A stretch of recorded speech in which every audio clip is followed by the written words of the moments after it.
Depois que você vendia, é quase um crime ter vendido, né? Porque aí chega lá, o pessoal vendeu desse jeito, o pessoal não pensou, o orçamentista não imaginou, e aquela coisa.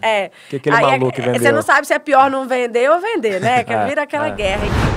Em projetos de grande porte, envolver os parceiros certos desde o início pode ser a diferença entre apagar incêndios e construir soluções. Neste episódio, a gente conversa com a vice-presidente de uma das principais fornecedoras brasileiras de equipamentos de manuseio, movimentação e processamento de granéis em diversos setores. Uma profissional que vive na prática o desafio de unir estratégia, técnica e colaboração desde os primeiros passos. Não dá para perder esse episódio. Eu sou Bruno Amaral e este é mais um Veroncast.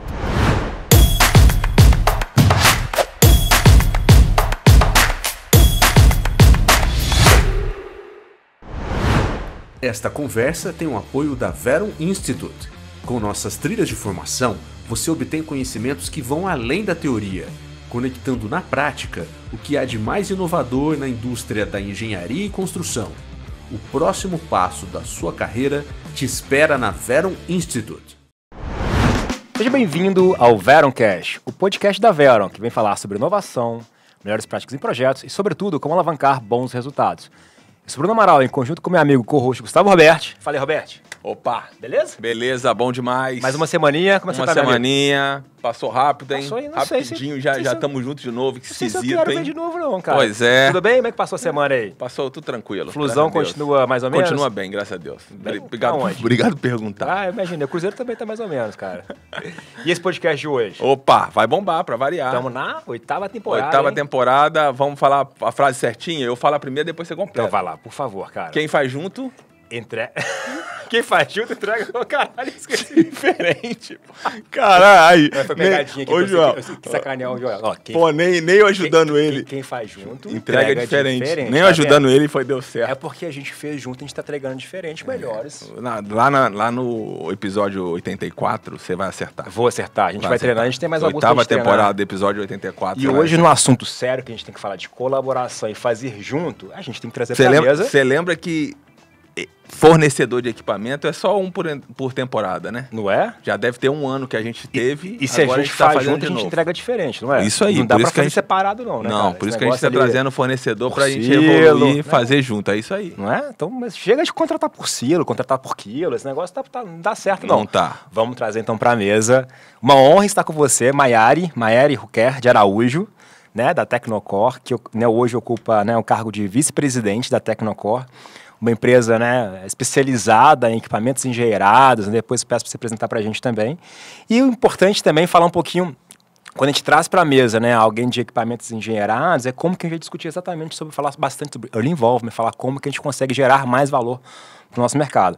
A Maiara, que está há 17 anos, né, dentro da Tecnocore, faz parte da família, está vivenciando um plano de sucessão. Então, além de falar de equipamentos, além de falar de projetos, vamos falar também sobre liderança e também sobre sucessão numa empresa aí que, né, tem muito sucesso aqui no Brasil. Maiara, muito obrigado pela presença e pela participação. Muito obrigada, gente, pelo convite. Estou estreando aqui no podcast, minha primeira vez. Primeira de muitas. Primeira de muitas. Sei que a estreia é inesquecível e você vai abrir uma carreira de entrevista em podcast que vai ser uma beleza. Além então de tá vice-presidente da Tecnocore, também vai ser podcaster. Né? É igual o Gustavo. Gustavo hoje, Imagina. nas horas vagas, ele está como CEO da Verum. Mas Eu vou fundar o Tecnocast. Então. Sabe o desafio no ar, pessoal aí. Aguardem. Em breve, Tecnocast. Muito bom. Mas obrigado pela presença e participação, viu, Maiari? Obrigada pelo convite. Você falou, né? A Tecnocore é a marca nova da empresa Tecnometal. A empresa Tecnometal foi fundada pelo meu pai, né, em 1990. Nós temos hoje 35 anos de mercado. E nós adquirimos em 2008 uma empresa, uma filial de uma empresa alemã, que é a Cor do Brasil, que também é muito conhecida no mercado. E há cerca de 3 anos nós decidimos criar uma marca nova, até muito em linha aí com o momento que a gente estava vivendo, de reconstrução da empresa, depois de um período de dificuldade que nós vivemos, e nós decidimos ter uma marca única, com um nome único no mercado, e aí nós criamos a marca Tecnocore. Então, hoje é uma marca, mas em breve a gente pretende também fazer aí toda a parte societária, mas aí já é uma página jurídica, né, que não precisamos explorar. Mas o nome, então, né, agora é Tecnocore, com todo um branding novo, e acho que foi bom, que já pegou, todo mundo já fala, então Sem deu super dúvida. certo. E acho que legal também falar que você de formação atua na área, né? Você é advogada, né? Assim, Isso. então formou em Direito, especialista, né, também, né? Em Direito, e você hoje está num ambiente super, né, engenheirado, de mineração, masculino, então acho que é legal explorar essa pauta depois contigo também. Explorar um pouquinho então a jornada, né? Acho que é legal você se apresentar, né? Então fala um pouquinho do teu background, né? Você hoje como vice-presidente, né, de uma grande empresa, né? Fala um pouquinho como é que foi essa jornada e como, né, você chegou até lá, né? Assim, aprendizados e um pouquinho da sua carreira. Bom, eu fiz Direito, né? Optei por Direito, mas eu já gostava do mundo empresarial ali, acho que por ver meu pai trabalhando. Então, quando eu escolhi o Direito, eu pensava que se eu quisesse trabalhar com administração, eu poderia migrar do Direito para a administração, mas o contrário não era tão fácil, né? Mas eu também sempre gostei muito do Direito. Então, eu sempre advoguei na área empresarial, com Direito empresarial, desde que eu comecei os estágios, depois eu fui sócia de um escritório.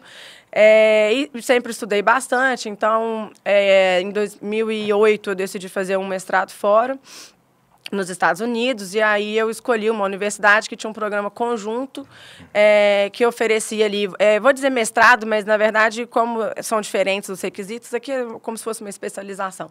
Mas é um título aí, né, de pós-graduação em Direito e em Administração pela Northwestern School of Law e pela Kellogg School of Business. E aí era uma oportunidade ali de estudar as duas coisas. Então, quando eu estava avaliando esses cursos fora, eu falei, nossa, é esse que eu quero, porque eu quero conhecer mais sobre os negócios. E na época eu nem pensava em trabalhar na empresa, né? Nunca foi uma questão lá na minha casa, assim, vocês, né? Eu tenho uma irmã, são duas mulheres, né? Vocês têm que trabalhar na empresa, fazer engenharia, nunca foi uma coisa posta, né? Então, a gente sempre foi livre para escolher a carreira. E aí eu voltei dos Estados Unidos, acho que foi uma experiência assim, né? Eu tinha 26 anos, então amadurece muito pessoalmente, né? E profissionalmente acho que amplia também os horizontes, né? Então eu saí do escritório que eu era sócia, voltei, e aí voltei com aquela ideia, vou morar em São Paulo, né? Aí eu tava, assim, fiquei um mês em casa, fazendo algumas entrevistas aqui em BH, em São Paulo.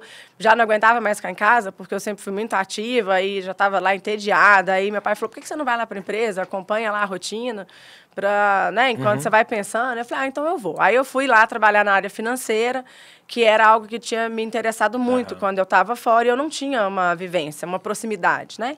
Então, eu comecei trabalhando lá, e aí, muito próximo desse diretor financeiro, ele falou assim, por que ao invés de você ir para São Paulo, você não abre o departamento jurídico, a gente precisa de um advogado interno, é a sua área de especialidade, seria bom para a empresa e tal. Aí eu fiquei um pouco na dúvida, né? Aquele peso da responsabilidade, vou, não vou, né? Mas resolvi, assim, falei, quer saber, assim, sempre quis trabalhar na minha empresa, estou aqui pensando, né, nessa parte de direito empresarial, acho que é oportunidade. E aí eu entrei trabalhando na área jurídica, e também ali tem o desafio, claro, de trabalhar numa empresa familiar, de você ir mostrando, né, a sua competência e conquistando ali a confiança de todos, né, no trabalho, assim, pelo trabalho, né? E realmente foi assim um dia de cada vez, mas deu muito certo, né? Sempre assim, me dediquei muito e acabei crescendo nessa área, né? E aí a gente acabou, né? Então, assim, em 2009, quando eu comecei lá, né? Eu fiquei fora de 2008 para 2009, final de 2009 eu fui trabalhar lá, e nessa época a gente executou grandes projetos. A empresa estava num ciclo de crescimento, a gente fez os maiores projetos de transportadores até então, né? Então a gente fez TCLD para a CSN, fizemos praticamente todos os sites da Vale aqui, então Cauê, Vargem Grande, Conceição, aquele Itabira, a ampliação de Conceição, enfim, foram vários ali nesse período, né? Vitória também, com várias plantas, Samarco. Então, assim, tudo aqui a gente teve fornecimentos muito grandes. A gente fez também para o Porto do Pecém, fornecimento de correios tubulares. A gente teve 2 contratos nas licitações públicas, lá que dá mais de 10 quilômetros de transportadores. Então, a empresa deu aquele boom enorme, e a empresa que a gente tinha em Campinas também crescendo muito. De repente, veio aquela crise aqui no Brasil, tudo desacelerou, a gente muito investido, deu uma afundada, né? Aí me vi dentro de uma RJ, tendo que negociar, né, com os credores, clientes, aquele estresse. Que aí eu falei assim, poxa, tudo que eu aprendi lá agora tá valendo. Ainda bem que eu fiz direito, né? Não, fiz direito e fiz um curso fora, porque no curso fora, uma das matérias que eu gostava muito e me destaquei muito era um curso de negociações. E um outro foi um curso justamente de Chapter 11, que... e a nossa lei é baseada na recuperação americana. Então, eu cheguei e falei, gente, tudo na vida tem um sentido, né? Uma hora tudo é útil, né? Então, muita gente falava assim, mas você está nos Estados Unidos, não vai aproveitar nada? Aproveito pra caramba, assim. E aí, me vi nesse ambiente de negociação e que foi também um desafio, porque, além de tudo, tem o componente familiar, né? De uma família que a vida é aquela empresa, né? Então, também tem ali um lado pessoal e profissional envolvido nesses anos de recuperação. E aí a minha jornada lá migrou do direito para outras áreas de gestão, né? A gente reduziu muito a empresa e aí eu acumulei ali outras funções de gestão de outras áreas de back-office, como as áreas de departamento pessoal, de meio ambiente, de segurança. E aí a gente passou esses anos... começamos a reestruturar, fizemos uma gestão muito austera do caixa, então acho que foi um período de muito aprendizado, né, sobre essa questão também dos ciclos de crescimento, da estruturação, do cuidado com o fluxo de caixa, e a gente ficou ali com um time muito coeso, assim, que eu acho que o segredo do nosso sucesso foi, assim, realmente a confiança, tanto externa quanto interna, de quem ficou ali, um comprometimento muito grande, né? E a gente foi reconstruindo até que nesse momento ali de 2018, eu assumi a área comercial, que a gente também estava olhando e falou assim, o mercado melhorou e a gente precisa voltar a vender grandes projetos. Nós nascemos aqui para vender grandes projetos, temos que ir lá, tem que funcionar, né? E aí assumi no segundo semestre de 2018, coincidiu ali com o período que eu estava fazendo o MBA da Dom Cabral, que já foi aí no outro momento, então eu fiz o primeiro curso, eu era recém-formada, então, né, de maturidade maior. E no segundo da Dom Cabral já tinha uma maturidade de gestão muito maior e foram trocas também muito ricas com outros executivos ali nesse momento que eu estava assumindo a área comercial, que aí começa o processo de sucessão ali, né? Que é uma área que meu pai sempre teve muito à frente, muito a cara da empresa no mercado também, referência dos clientes, né? Então, começou a ter uma passagem ali de bastão ao me apresentar no mercado ali como responsável pela área comercial. E aí eu fui também imprimindo um pouco ali das minhas opiniões sobre a área de vendas, promovendo uma integração maior, né? Não sei se vocês compartilham, mas assim, eu vejo que a área de vendas ela é sempre ali meio rejeitada na empresa, né? O pessoal culpa os vendedores ali por tudo, né? E aí eu fui falando, gente, todo mundo aqui vende, não é só o vendedor, né? Assim, se você executa bem, você está vendendo, se você também está lá, houve uma oportunidade, traz para a gente, você também está vendendo. Então, a venda é de todo mundo. Se você orça bem, se a engenharia calcula bem para municiar o orçamento, enfim, todo mundo participa aqui dessa venda. Tá vendo? Já estou desastrada. Mas... O Gustavo joga o copo na mesa, preocupa não tem problema, na verdade sou eu, tá? E isso foi refletindo, assim, nessa confiança do mercado. A gente foi reconquistando ali os clientes e eles foram testando, vamos pôr um, se der certo, a gente põe outro, né? E aí os valores foram dobrando. E em 2022 para 2023, a gente bateu o recorde, assim, de volume de vendas da história, sabe? Então... E aí, esse ano está um ano mais devagar aí no mercado, né? Mas tenho confiança aí que do nosso caminho de aprendizado a gente já não se aflige com qualquer crise, né? Legal, parabéns pela trajetória aí. Obrigada. Aí você narrou a saída atuando em direito jurídico, depois para a área comercial e como VP. Dificuldades e competências que você teve que desenvolver diferentes para cada um dessa atuação. Dificuldades? Bom, no início ali, trabalhando com o direito, eu acho que a maior dificuldade foi a inserção ali no contexto da empresa e foi aprender, assim, eu acho que tem uma mudança de olhar quando a gente trabalha no escritório e dá um parecer jurídico, a decisão é assim do outro, né? Quando você está na empresa, você já decide, né? Então, eu acho que tem essa diferença ali. Quando você pede um parecer, o cara dá uma recomendação, o advogado faz uma recomendação, ele avalia o risco e você tem que ficar ali pensando, assumo o risco ou não. Então, a partir do momento que eu estava dentro da empresa, eu já estava decidindo e informando, esse risco aqui a gente pode assumir, esse não. Esse aqui não vale a pena, esse aqui você negocia, esse aqui você mitiga dessa forma, esse aqui a gente assume porque a probabilidade é tal e a gente tem linha de defesa. Então, eu acho que eu saí de uma cadeira ali, assim, de um consultivo, assim, meio que aconselha para alguém que já define e já dá ali as diretrizes. Então, acho que isso foi no início. Aí, depois, as habilidades de gestão ali, acho que é mesmo a gente ir aprendendo a liderar pessoas, né? Então, isso foi aí gradativo à medida que eu fui tendo mais equipe e equipes multidisciplinares. Então, depois que eu passei da equipe jurídica, que é muito afim ali com o meu conhecimento, para equipes que têm outras competências e outras características mesmo, né? Então, você tem características diferentes para uma área de segurança, formações diferentes, origens ali diferentes, para área também de DP, que tem uma origem ali muito contábil, né? Assim, uma característica contábil, tipo de raciocínio. Então, acho que isso vai também moldando ali como que você inspira e lidera ali cada um e consegue passar o recado, né? Acho que a linguagem mudou também, né? Porque você está ali num ambiente jurídico, você fica naquela linguagem juridiquesa, então acho que isso eu fui abandonando aí ao longo dos anos, até chegar na área comercial, que foi, eu acho que, assim, eu diria, a mais desafiadora, porque, querendo ou não, essas outras têm um viés legal muito grande, né? Então, tem afinidades, né? Mas na área comercial, a característica técnica impera. Então, foi para mim, assim, eu fiquei com um frio na barriga, demorei para decidir se eu aceitava ou não. Eu falei, mas eu adoro coisa diferente, vamos com medo mesmo e vai dar tudo certo. Então, eu fui aprendendo mesmo, assim. Legal. Então, eu tenho uma equipe mais velha, mais experiente do que eu, né? E muito técnica, mas eu sentava e perguntava, mas por que o equipamento é assim, não é assado? Como que você está olhando essa planta e vendo isso, vendo aquilo? Não tenho, né? Não formei, não via. Hoje em dia eu já vejo. Eles perguntam, mas olha aqui essa planta, o que você acha? A gente faz o trajeto assim, o trajeto assado. Então, eu já vejo, acho que eu já sei alguma coisa, já estou sendo consultada.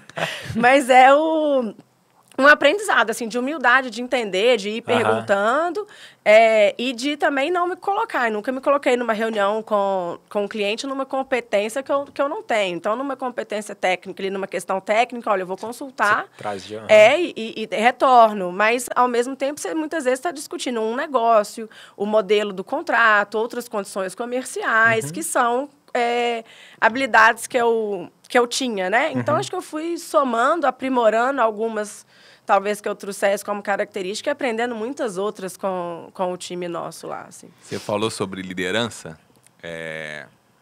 Traz pra gente, assim, característica da sua liderança e se você teve alguma influência, algum mentor, ou seja... Quem que corroborou na tua jornada, né? Talvez até nesse plano de sucessão, né? Assim, você falou no plano de sucessão, né? Então, você atua numa linha de, talvez, não defesa, mas o jurídico dá ali uma visão, né, de trazer segurança. E vendas, né? Traz uma visão de ataque, né? Porque você precisa ali romper, crescer e trazer. E você participou muito nova desse processo de transição, né? Quem foi essa pessoa que te ajudou para, né, nossa... Olha, eu te falo que jurídico e comercial é um conflito interno, viu? E o pessoal lá das áreas de controladoria até fala, Maiara, depois que você mudou de cadeira, porque o jurídico, ele é, assim, ali, mais rígido, né? E o comercial quer... E o comercial quer fechar o negócio, quer achar uma solução, né? Então, tem hora que eu fico assim, gente, que cadeira que eu sento, quem que eu sou, porque o que eu vou fazer, jogar no meio campo aqui, né? Pois desse jeito. É difícil. Mas acho que é um exercício bom também, né? De sentar mesmo na outra cadeira. Então, eu acabei sentando numa cadeira que, como jurídica, eu criticava muito, né? Então, por que esse pessoal faz desse jeito, faz do outro? Na hora que você está lá do outro lado, você entende, né? Que você precisa realmente achar um bom termo. Mas você perguntou aí das minhas características como liderança, né? Acho que, assim, eu diria que uma das minhas características é procurar desenvolver ali no outro o melhor. Eu gosto que o outro pense, contribua, assim. Então, eu fomento isso, assim, o tempo todo, né? Atualmente, eu estou numa campanha lá de datização e digitalização e introdução mesmo da inteligência artificial, em todos, inclusive em mim mesma, porque, como eu falei lá, eu estava pensando aqui os insights para a nossa conversa, tudo escrevendo à mão, né? Esse negócio de, na hora de escrever, eu acho que eu penso melhor. Mas eu estava falando com o pessoal que eu acho assim, que hoje a tecnologia nos apoia muito em tudo que é mais mecânico e que a gente precisa ter tempo livre para pensar soluções, para ter ideias e arranjos diferentes e entender melhor o cliente, enfim. Isso que é o diferencial, que vai ser o diferencial depois que a tecnologia ocupar todos os outros espaços, né? Então, eu procuro, na liderança, fazer as pessoas pensarem mais, assim, serem menos mecânicas e pensarem mais e avaliarem os riscos para tomarem decisões ali, né? Também eu tenho uma forma, assim, muito ativa, né? Muito de ideias. Então, eu converso muito, fomento, sou muito agitada, impulsiono, tenho uma pressa ali para que as coisas se realizem. Tenho uma visão também assim positiva, assim, confiante de que as coisas vão funcionar. Então, as pessoas dizem ali que passa uma energia que entusiasma, sabe? Assim, que alegra ali, que faz realmente a pessoa se movimentar. Né? Acho que talvez sejam essas, assim. E também tem uma outra que a minha equipe fala muito, que eu olho os detalhes. Então, assim, eu também olho bem os detalhes. Aí, às vezes, eles falam assim, não, você manda pra Maiara, ela é chata com isso. Aí eu falei, vai ter uma análise crítica. Chamando de chata. Análise crítica. Né? Eu tenho, assim, eu gosto eu acho importante os detalhes. Então, assim, uma proposta... Eu olho a formatação, eu falo, gente, assim, acho que a apresentação diz, sabe? Então, assim, tudo diz da qualidade, tudo tem um recado, né? Então, eu olho essas coisas, eu gosto de que as coisas sejam bem feitas. Então, assim, eu não gosto de trabalho mal feito. Acho que isso também é uma característica minha, assim, de gestão. Olhando, conectando um pouco no tema, né? Agora você vai acertar o tema. Vou ter que acertar. Eu esqueci de falar o mentor, né? Mas depois a gente volta nesse tema. Que você tinha falado da inspiração, né? E o mentor. Inspiração, eu diria que é o meu pai, né? Uma inspiração que eu tenho, né? Eu observo também a forma dele de liderança, o exemplo. E aí ele tem também uma coisa que eu acho que inspira todos na empresa, que é um cuidado com as pessoas. Isso é o que permeia o nosso principal valor, é o primeiro valor nosso lá na lista de valores, que é o cuidado com o ser humano, mas ele tem esse cuidado. Então, e as pessoas falam isso, tem pessoas lá que trabalham com a gente há 30 anos. Legal. Então, isso está ali no dia a dia, né? Então, isso é uma coisa que também me inspira, eu compartilho dessa visão ali, desse cuidado, que é o sentido também, né? Então, a empresa também, ele pensa assim, gerar empregos no Brasil, mostrar que a gente tem conhecimento, mostrar que a nossa engenharia tem inteligência, tem qualidade, que o nosso produto tem qualidade, que nós podemos fazer, né? Então, acho que isso é uma influência na minha liderança, na minha gestão. E um mentor, eu tenho um professor Dodon Cabral, que eu conheci na época do meu MBA, ele chama Subrangan, ele é um indiano, ele é professor também na INSEAD. E a gente se aproximou ali pelas conversas na aula e começamos uma mentoria, a gente conversa periodicamente, assim, frequentemente, sempre que ele está aqui, e a gente acabou ficando amigo e ele me dá também muitos insights sobre, né, a direcionamento que eu poderia dar para a empresa, sobre as minhas características de liderança, para construir também uma liderança autêntica ali, né, e fazer esse passo aí das gerações, né. Fantástico. Bom, ela deu tempo para você lembrar o negócio. Mas pegando a perspectiva, né, olhando para fora, né, a gente olhou muito no processo de vocês de turnaround, né, então um momento que vocês eram muito grandes, passou um momento difícil de recuperação judicial e agora vocês voltam a ser grandes de novo, né? Olhando nesse contexto, olhando agora para o mercado, e a gente fala um pouco do tema da 8ª temporada, quem faz junto entrega diferente, né? Boa! E trazendo colaboração para a mesa, como é que se enxerga, né, o nosso mercado de implantação de projetos? Né? Assim, olhando uma situação atual e até nesses aprendizados que você teve, né? Então você pegou um momento de alta, né, um momento de baixa, e agora vivenciamos um momento de retomada, mas com desafios, né? O que você enxerga hoje no mercado, que o mercado hoje não aceita desaforo, que a gente deveria fazer diferente?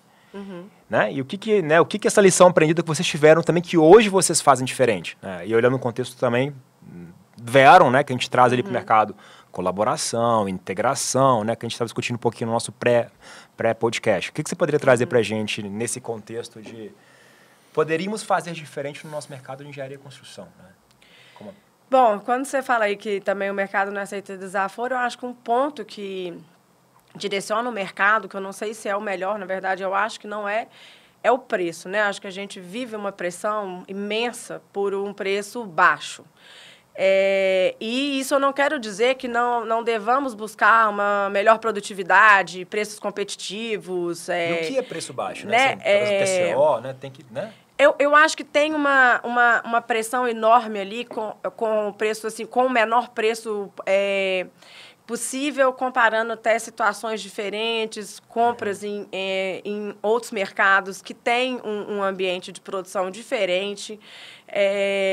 São cenários diferentes e entregas também diferentes. Então, as entregas, muitas vezes, que ocorrem no cliente, dependendo do mercado que aquilo que o bem é fabricado, ele tem requisitos técnicos, ele não atende também todos os requisitos, às vezes exigências variam, às vezes um pouco ali com um player e outro player, e eu acho que isso reduz o valor que a gente adiciona. Então, quando você diz assim, o que eu vejo para o mercado hoje e que eu acho que tem de ganho, né?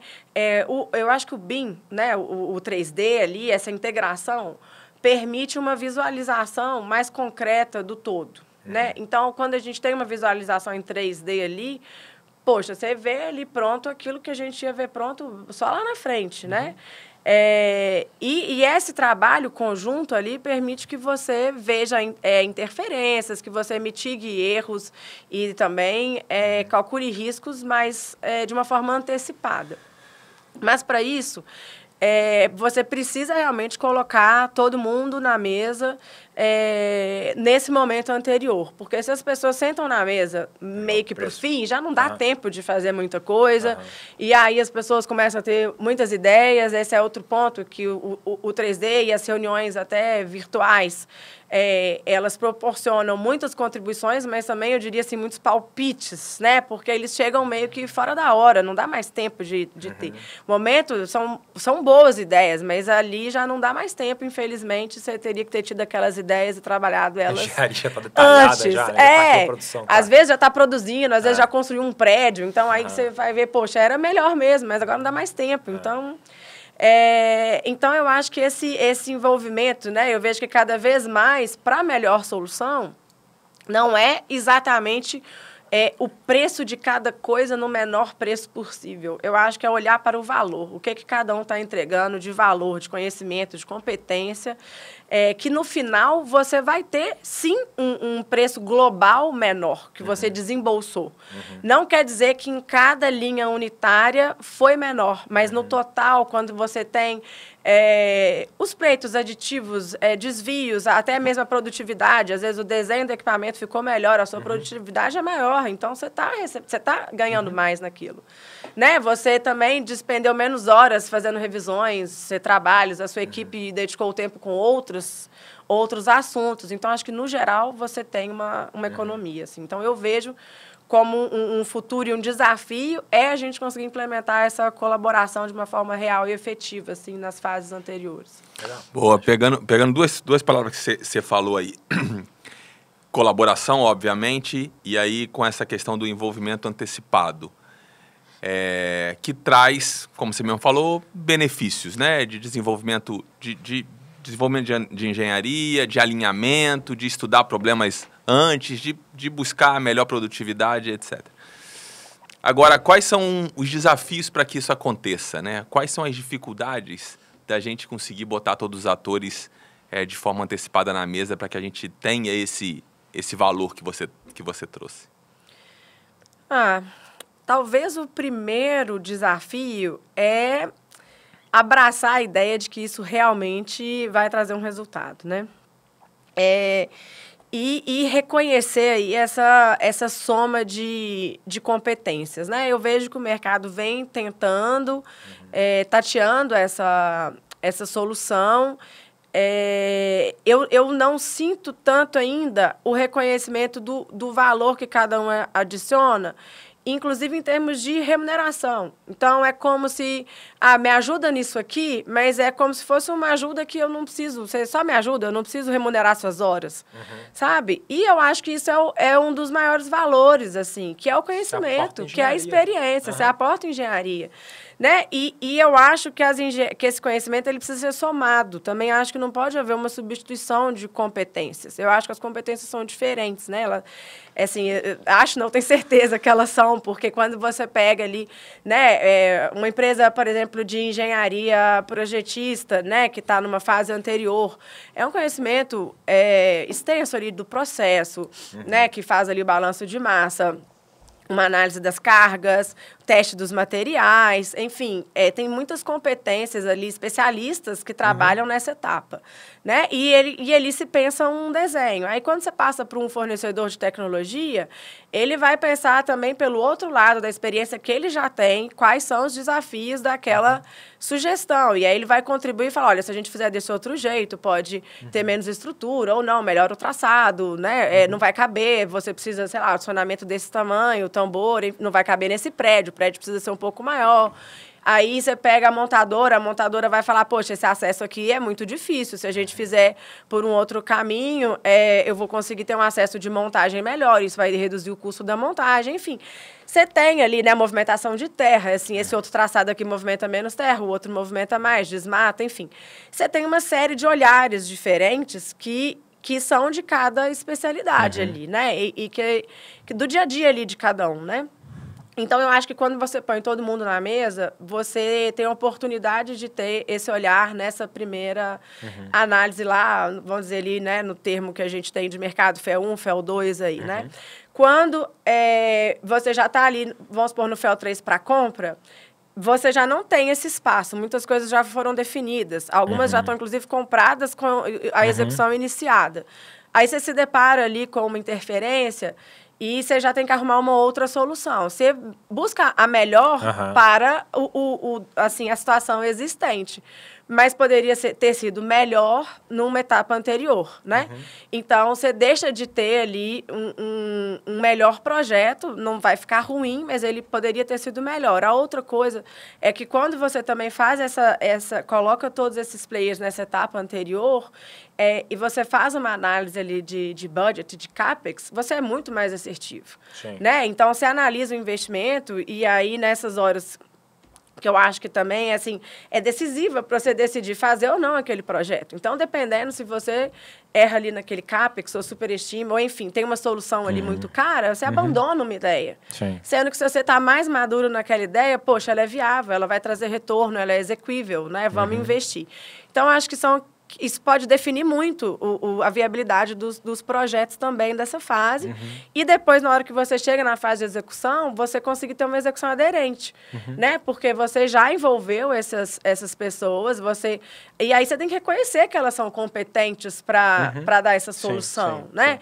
E que elas participem, assim, depois. E não que depois esse conhecimento seja sei lá, pulverizado ou leiloado, enfim, né? Eu acho que a gente precisa reconhecer as competências de cada um. Então, quando digo parcerias reais, justas, em que todo mundo ganha, né? Eu acho que isso faz com que elas se frutifiquem e que é justo, né? Eu acho que é um equilíbrio, assim.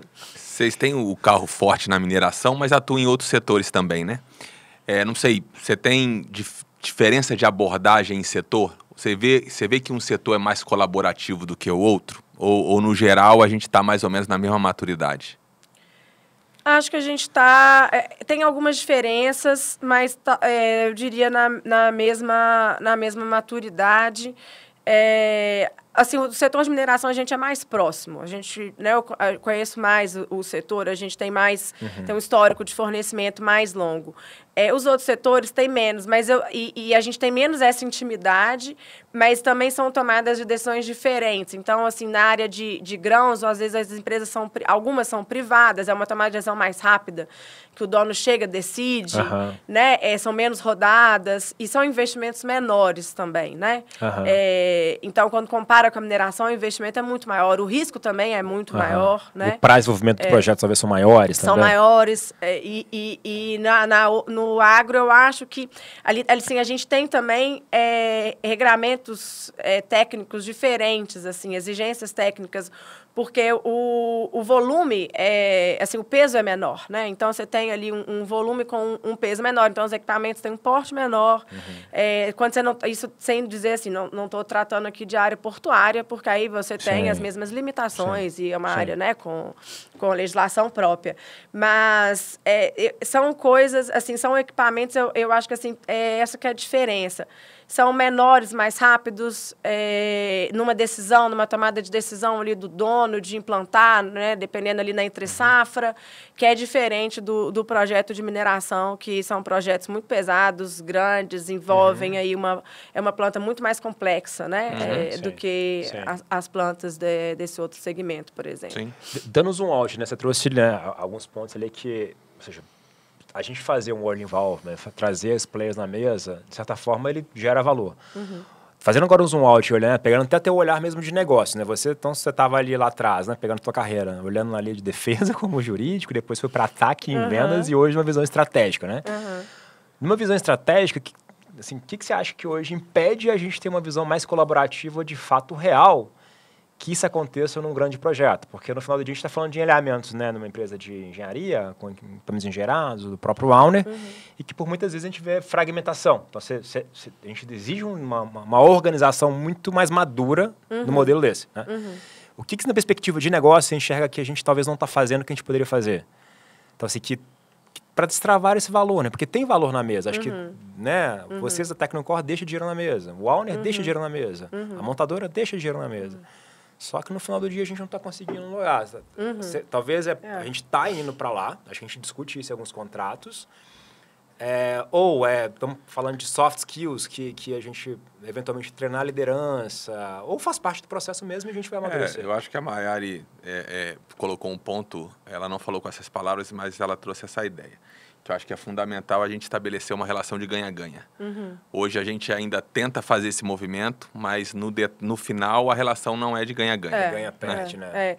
Eu ia reforçar esse ponto. Eu acho que falta mesmo essa visão de ganha-ganha e o cliente reconhecer esse valor, né? Então, eu acho que está nesse preço ponto. Que você falou.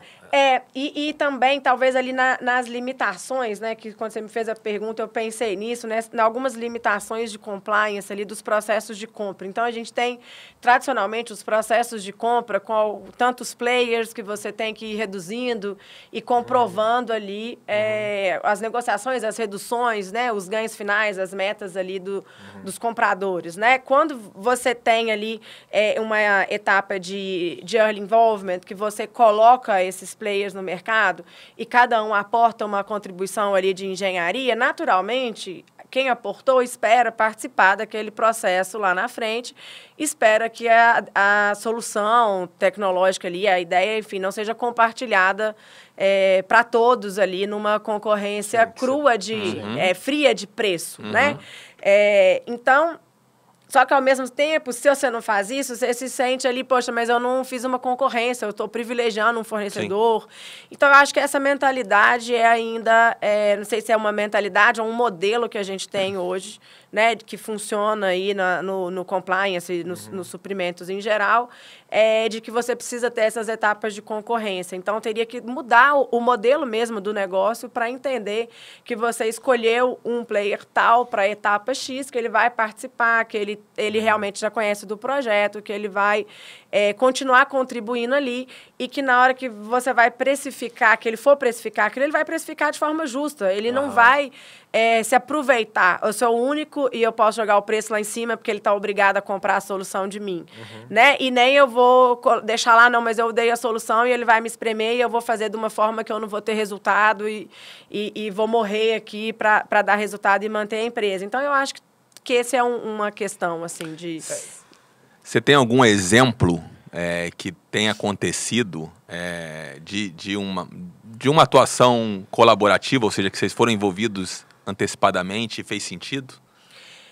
Tenho, assim, tem um projeto aí de um TCLD que a gente foi envolvido antecipadamente, somando aí com esforços com a projetista, que já tinha feito uma análise, então eles tinham já feito uma ideia, nós entramos analisando essa ideia, fizemos uma otimização dessa ideia, porque e acho que aí nesse ponto a gente tem uma característica um pouco diferente aí de outros players, porque a gente tem uma experiência em montagem. Então, a gente já executou a montagem de alguns equipamentos, essas obras do PCM, do Porto do PCM, a gente fez no modelo aí de EPC, então a gente fez toda a gestão e a gente tinha uma equipe própria de obra, agora a gente está fazendo também a montagem de uma máquina para Vale Vitória. Então, a gente tem um olhar ali dessa dificuldade também da montagem em campo, não só da fabricação. Então, a fábrica, assim, a nossa engenharia está perto da fábrica, também dá uma visão da execução. Então, a gente já desenha, já sabe qual que é o desafio para fabricar e depois para montar. Então, quando a gente olhou esse projeto, a gente conseguiu redefinir o traçado de uma forma a ter assim, menos movimentação de terra, né, melhoramos ali também o desenho na área que pode desmatar e também o acesso para a montagem, para a implantação no geral. Então, no custo final ali, a gente estima que a gente reduziu uns 20% no que era estimado, né? Então, acho que isso mostra aí um ganho, né? Mais uma vez, assim, somando com uma outra ideia, né? Porque eu acho que tem que ter uma soma aí de competência sempre, Sim, né? claro. Falando agora um pouquinho de pessoas também, né? Nessa perspectiva que a gente está falando de um ambiente mais colaborativo, de fazer junto, entregar diferente, hein? Subliminar. Quais competências que a gente deveria desenvolver, né, nos nossos times, vocês buscam desenvolver hoje na Tecnocore para trazer essas competências? Porque a gente fala, na verdade, de novas características de negociação, de trabalhar em conjunto, de ver o todo, de mostrar esse valor para o cliente, né, que você falou muito bem, né, não é uma condição comercial por si só. E um ponto que eu vejo até limitador do ponto que você está falando, né, que isso não é uma corrida de uma sprint só, né? Porque isso é uma jornada que você vai trazendo lições aprendidas que no teu contexto você vai ter naquele fornecedor que é parceiro, né, teu player né, que é outro parceiro, e você vai fazendo uma nova abordagem de projetos. Mas nesse contexto, quais são as principais características da liderança, né, do time de projetos, do time de engenharia, que faz sentido para esse novo modelo de implantação? O que vocês hoje trabalham na Tecnocore? Bom, assim, eu vejo que a colaboração ela é um exercício assim, de todos, né? A gente vem também numa criação ali empresarial, talvez dos silos das áreas, né? Do dono de cada área, da meta própria, né? Então, também essa questão ali do cliente, né? Não só do cliente, do fornecedor. Aí você com o subfornecedor, eu tenho que ganhar, eu preciso espremer ele, né? Então, é sempre ali uma coisa de você ter uma vantagem. E aí você leva isso para dentro da empresa também, né? Cada área quer sair melhor e quer bater a meta, mas o outro não tem problema o outro. Então, acho que a colaboração, ela é uma visão que a gente precisa cultivar, assim, dentro e fora, né? E todo mundo precisa trabalhar, né? Então, lá dentro, a gente estimula essa visão, uma visão mais orgânica, do todo mesmo. Então, quando eu trouxe essa questão até do somos todos vendedores, porque, assim, depois que você vendia, é quase um crime ter vendido, né? Porque aí chega, o pessoal vendeu desse jeito, o pessoal não pensou, o orçamentista não imaginou, e aquela coisa. Que aquele maluco vendeu. Você não sabe se é pior não vender ou vender, né? Que vira aquela guerra. E aí, assim, todo mundo participa. Então, assim, você tem que entender que você contribuiu, que você contribui depois para ser executado. E olhar o todo, assim, qual que é o desafio? Eu estou lá na engenharia, qual que é o desafio da área de orçamento para conseguir vender? Eu preciso dar mais apoio, né? E aí também, na hora que eu estou projetando, qual que é o desafio do pessoal para planejar a produção? Como que eu vou entregar essa informação mais detalhada ou não? Então, é a gente levantar o olhar e entender as interfaces e sair da caixa como se as áreas fossem silos para uma empresa, um time completo, né? Que talvez aquela coisa dos times de futebol aí, né? Aquele cara que é estrela e se destaca e o outro que faz o time jogar melhor, né? Carrega piano, né? Então você tem que ter aqueles que o time joga melhor como um todo, né? Então esse é um exercício que a gente faz sempre. Legal. De enxergar o todo, de enxergar a contribuição, de buscar informação, de compartilhar a sua dificuldade, né? E a gente fez também agora, recentemente, um treinamento de liderança, que foi muito bacana, que foi até diferente de outros que a gente já tinha feito, que a gente uniu todas as lideranças dos escritórios e do chão de fábrica. E muitas ideias vieram, e muitas dificuldades também, né? Trocadas ali. Você fala, poxa, como precisa ter mais esse diálogo para a gente entender mesmo o lado do outro e o outro também olhar para o seu. Porque senão fica todo mundo preocupado só no seu quadrado e aí não tem colaboração. Aí não tem como eu pedir que o cliente tenha colaboração se ninguém sabe colaborar, né? É o walk the talk, né? Senão vai ser... Se eu não tivesse como VP da Tecnocor, você podia vir trabalhar com a gente. Não é? Não? Dava bem. Cuidado, eu vou cortar essa parte, meu pai não pode ouvir, hein? Mas tá explicado. Fazer uma proposta depois. Mas tá explicado o turnaround, né, cara? Assim, acho que movimentos que saíram nela, acho que são aprendizados que faz parte, né? Como business, né? Acho que no final do dia, como que você faz um negócio melhor, né? Avançando aqui, a gente tem um quadro que faz um highlight, o Joel prepara um highlight, que é o Aconteceu no Gemba.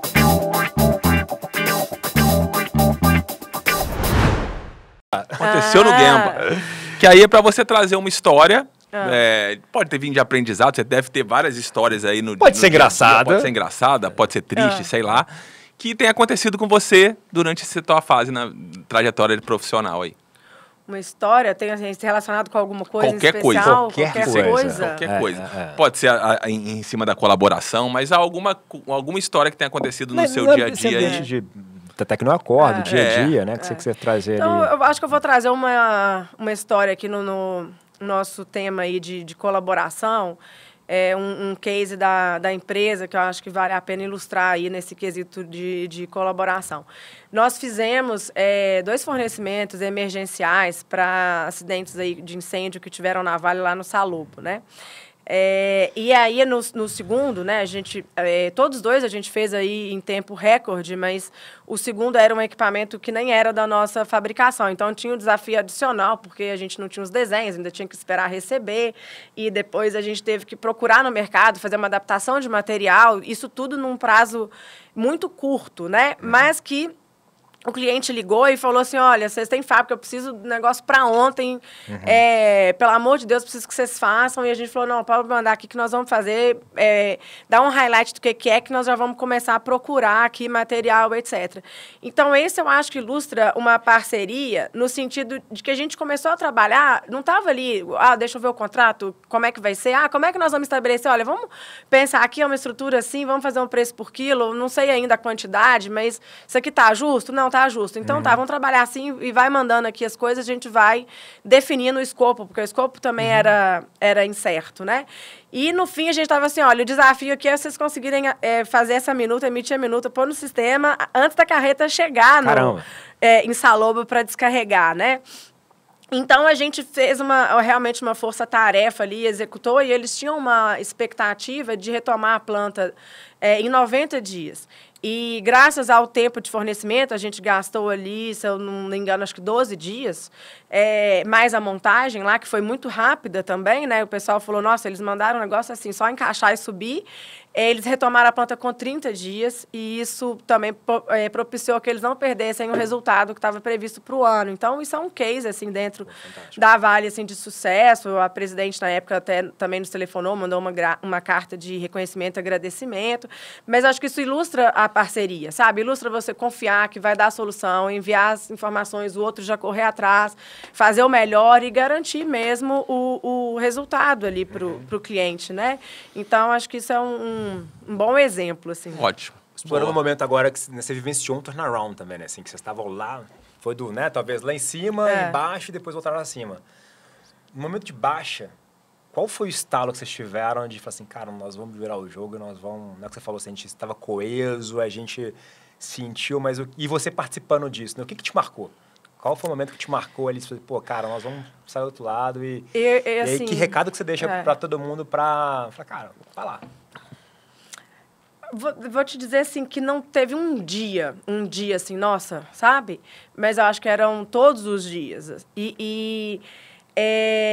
Foi uma A gente fez essa redução grande, teve um momento ali que todo mundo estava emocionalmente muito abalado, né? Mas a gente tinha ali, é aquele dia assim que eu não tô bem, mas você tá bem, sabe? É assim que ele já, putz, eu acho que não vai dar.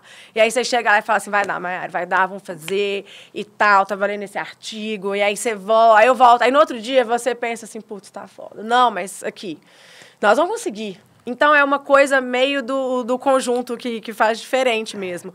Porque eu acho que não é uma pessoa sozinha, né? No fim, são as pessoas que fazem a empresa, fazem tanto o sucesso quanto o fracasso, né? Elas são uma empresa, né? A empresa não é ninguém, né? Ela é uma ideia, né? São pessoas ali dentro. E esse grupo acreditava muito. Eu acho que não teve nenhum momento, assim, que assim, verdadeiramente, a gente chegou lá e falou assim, vamos fechar que vai dar tudo errado, que não tem jeito.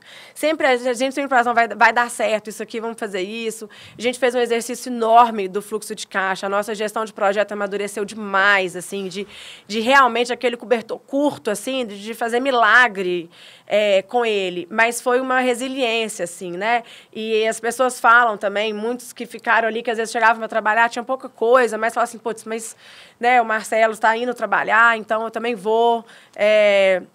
O pessoal está aqui dedicando, pensando numa solução, eu também vou conseguir. E a gente foi vendo ali, assim, fazendo milagre mesmo com o recurso que a gente tinha, colocando muito genuinamente para o mercado ali, tanto para o cliente como para o fornecedor, poxa, me ajuda, confia que nós vamos conseguir, nós vamos fazer, e a gente sempre fez. Então, assim, nesse período todo, a gente não entregou um projeto com qualquer qualificação menor, com qualquer subfornecedor de qualidade inferior. Nós trabalhamos com os melhores o tempo inteiro, entregamos tudo, renegociamos prazos algumas vezes, renegociamos, mas com total transparência, olha, estamos com dificuldade nisso, precisamos disso, mas nós vamos entregar, e a gente entregou isso, sabe? Isso tanto fortaleceu o mercado como a gente mesmo, porque a gente via, poxa, a gente consegue. Entregar mais um contrato, a gente vai dar conta. Aí vinha outro, poxa, nós vamos conseguir. Então, foi uma renovação diária, sabe? Eu acho que não tem um...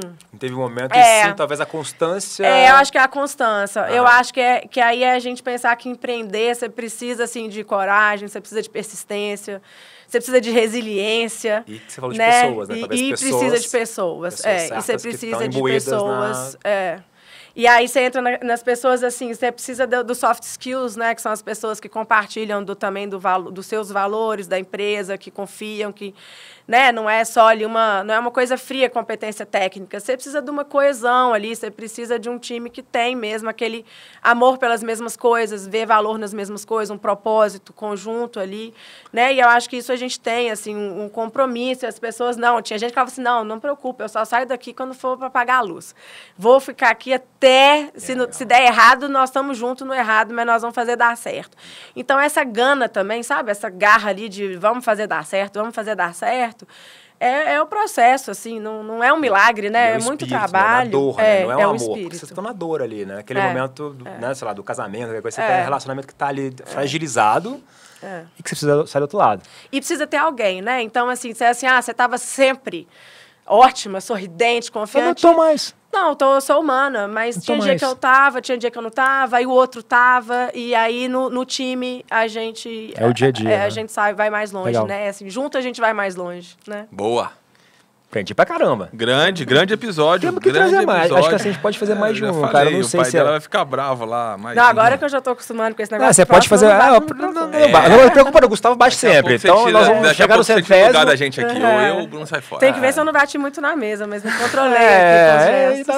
Agora a gente tem a grande pegadinha do episódio. É verdade. O que foi útil pra você? Eu vou trazer... Mas antes... Eu vou trazer o que foi útil pra mim aqui... E depois você traz o que foi útil pra você. Só que assim, a gente acabou de lançar o ChatGPT 5, né? O Gustavo tem o 6. É porque tá rodando aqui por trás, então ele já faz um resumo. Tá? Sou esperta. Ninguém me avisou desse truque. Não. Vamos lá. Conversamos com Mayari Ruckert, VP da Tecnocore. Falou certo, né? Conhecemos um pouco sobre a Tecnocore, falamos sobre a trajetória profissional dela, falamos sobre o início em direito, depois a migração para a área empresarial, e aí fizemos um balanço entre jurídico, comercial e a questão defesa, da gestão. ataque. É isso aí, como que ela se desenvolveu na área técnica, e parabéns, realmente se desenvolveu muito bem mesmo. Como que ela aprendeu. Já fez mestrado lá em... Ela trouxe um conceito interessante nessa questão de comercial e jurídico, que é o exercício de sentar em uma outra cadeira. Sensacional.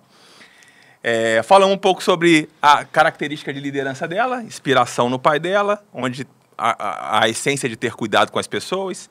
E aí ela trouxe questões como... gosto que exercite que o outro pense, pratico inquietude, otimismo, energia, sou muito detalhista.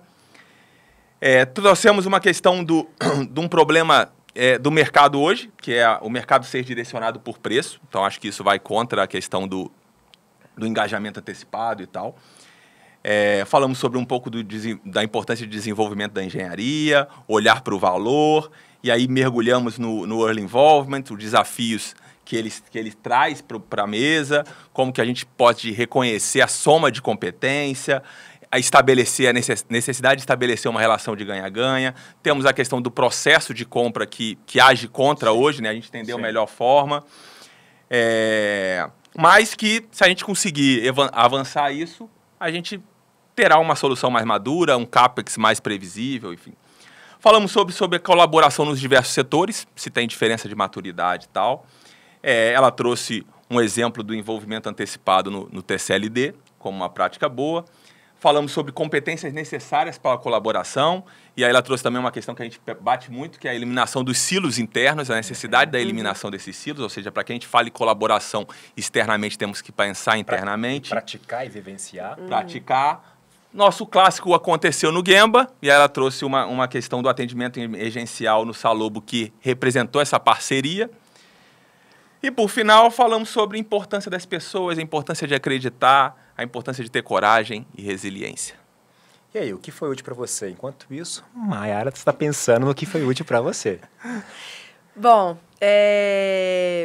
acho que para mim aqui o principal é ver que tem vários atores aí imbuídos, né, e patrocinando o valor aí dessa participação antecipada nos projetos, né? Acho que um exemplo é o sucesso da própria Verum, né?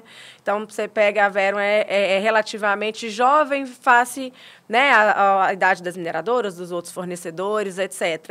E um espaço aí que vocês estão crescendo muito bem sucedidos justamente de arredondar essas interfaces. Então, a gente vê que as interfaces são desafiadoras, né? E patrocinar que essa harmonia pode ser ainda melhor e o resultado pode ser ainda melhor se a gente se envolve antecipadamente.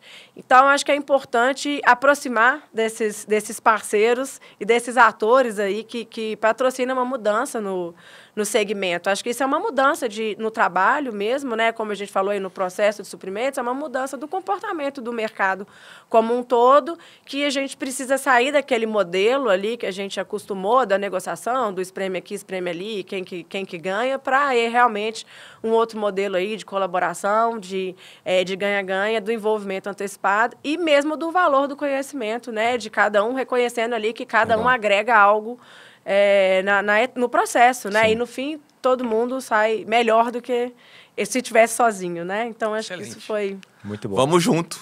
No final do dia, quem faz junto? Entrega diferente. Muito bem. Isso, pessoal. Continua fazendo junto e entregando diferente, hein? Vamos junto. Muito obrigado, nos vemos na próxima. Abraço. Obrigada, pessoal. Este episódio contou com o apoio da Verum Institute. Quer ficar atualizado com os conceitos e práticas que estão revolucionando a indústria da construção? Conheça a nossa trilha de formação AWP. Estude com profissionais que são referências no setor e conquiste um certificado reconhecido internacionalmente. Acesse www.veruminstitute.com.br e garanta seu passaporte para essa jornada de conhecimento rumo ao sucesso profissional. O Verumcast é uma produção da Verum Partners e da Verum Institute. Este episódio contou com roteiro e produção de Joel Corsini, edição e pós-produção Grace Lisboa, logística Camila Ishikawa, marketing Valéria Trombini e Bruna Sanino. A Verum Partners e a Verum Institute estão no LinkedIn, YouTube, Instagram, Facebook, Spotify e nos principais agregadores de áudio. É só nos procurar e seguir a gente por lá. Até o próximo episódio.